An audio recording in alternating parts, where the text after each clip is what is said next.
স্বাধীন বিচার ব্যবস্থায় যুগান্তকারী রায়ের মাধ্যমে বিজ্ঞ বিচারিক আদালত আসামি হিটু শেখকে দৃষ্টান্তমূলক শাস্তি প্রদান করেছে।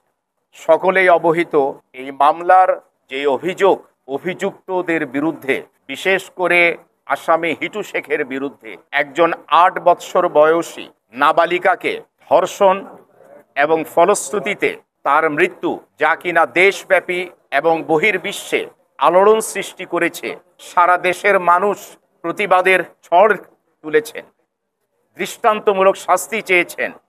আজকে এই বিজ্ঞ বিচারিক আদালত নারী ও শিশু নির্যাতন দমন ট্রাইব্যুনাল কিছুক্ষণ পূর্বে এই ঘোষিত রায়ের মাধ্যমে আসামি হিটু শেখকে নারী ও শিশু নির্যাতন দমন আইন 2009-2 ধারায় দোষী সাব্যস্তক্রমে সর্বোচ্চ শাস্তি মৃত্যুদণ্ড প্রদান করেছে।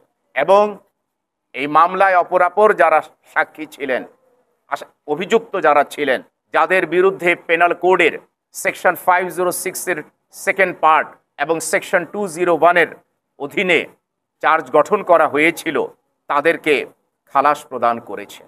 আজকের এই রায়ের মাধ্যমে প্রতিষ্ঠিত হলো যে কোনো ধর্ষক এই বাংলাদেশের বুকে কোনো নারীর সাথে, কোনো শিশুর সাথে যদি কোনো যৌন অপরাধ করে, বিশেষ করে ধর্ষণ করে, আইনে তার কোনো রেহাই নাই।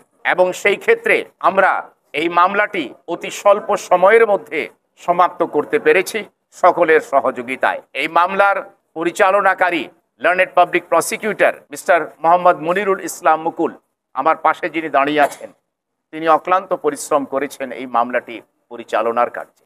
আমরা এই রায়ে হিটু শেখের কনসার্নে আমরা সন্তুষ্ট, কিন্তু যে অন্যান্য আসামিদেরকে, যাদেরকে বিজ্ঞ বিচারিক আদালত খালাস করেছেন, সেখানে আমরা রায়ের কপি পাওয়ার পরে পর্যালোচনা করে উপযুক্ত কর্তৃপক্ষের সাথে আলোচনা এবং ইনস্ট্রাকশনসের ভিত্তিতে প্রয়োজনে উচ্চ আদালতে ওই অ্যাকুইটেড অ্যাকিউজদের কনসার্নে অ্যাপিল করা হয়। ওয়ালটন আবারও মিলিনিয়ার অফারে ওয়ালটন ফ্রিজ কিনে আপনিও হয়ে যেতে পারেন মিলিয়নিয়ার। মিলিনিয়ার ছড়াছড়ি দেশ জুড়ে, এটা শুধু ওয়ালটনই পারে।